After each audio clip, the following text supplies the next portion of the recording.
Hello दोस्तों, नमस्ते। अपन आप लोग कैसे हैं? आशा करता हूँ अच्छे होंगे।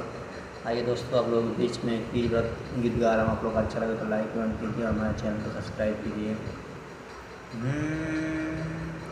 चरण में सिसिया झुकैले बानी, तेज व्रत कैले बानी जी।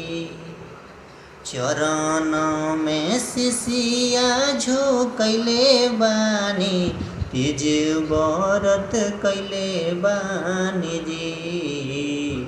रुवे शिव जी जोड़िया बनैले बानी, सुनर बर पहले बानी जी।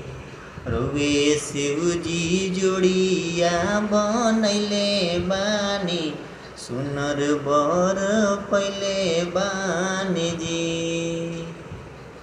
हेलो दोस्तों, गाना कैसे लगा? आप लोगों को अच्छा लगा तो लाइक कमेंट कीजिए और वीडियो में आप लोग बन रही दोस्तों।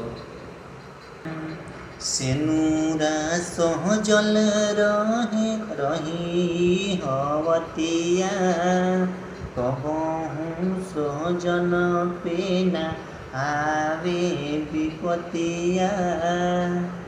सेनुरा सहजल रही हवतिया, कहूँ सहजन पेना आवे विपतिया।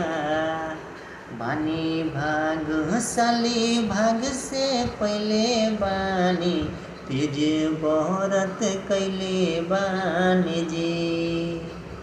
बानी भागशाली भाग से पहले बानी, तेज व्रत कैले बानी जी। रुवे शिव जी जोड़िया बनैले बानी, सुनर बर पहले बानी जी। रुवे शिव जी जोड़िया बनैले बानी, सुनर बर पहले बानी जी। हेलो दोस्तों, गाना कैसे लगा? अच्छा लगा तो लाइक कमेंट कीजिए और हमारे वीडियो में बन रही है दोस्तों आप लोग।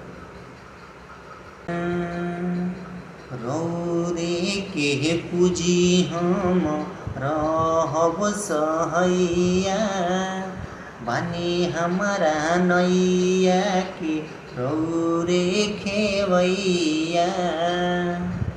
रौरे के पूजी हम रहब सहैया, बानी हमारा नैया के रौवे खेवैया। आसे आपन रौवे पे धैले बानी, तेज व्रत कैले बानी जी। आसे आपन रौवे पे धैले बानी, तेज व्रत कैले बानी जी। रुवे शिव जी जोड़िया बनैले बानी, सुनर बर पहले बानी जी। रुवे शिव जी जोड़िया बनैले बानी, सुनर बर पहले बानी जी। चरण में सिसिया झुकैले बानी, तेज व्रत कैले बानी जी।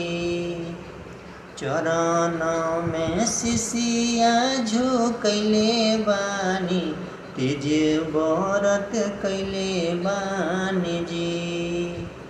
रुवे शिव जी जोड़िया बनैले बानी, सुनर बर पहले बानी जी।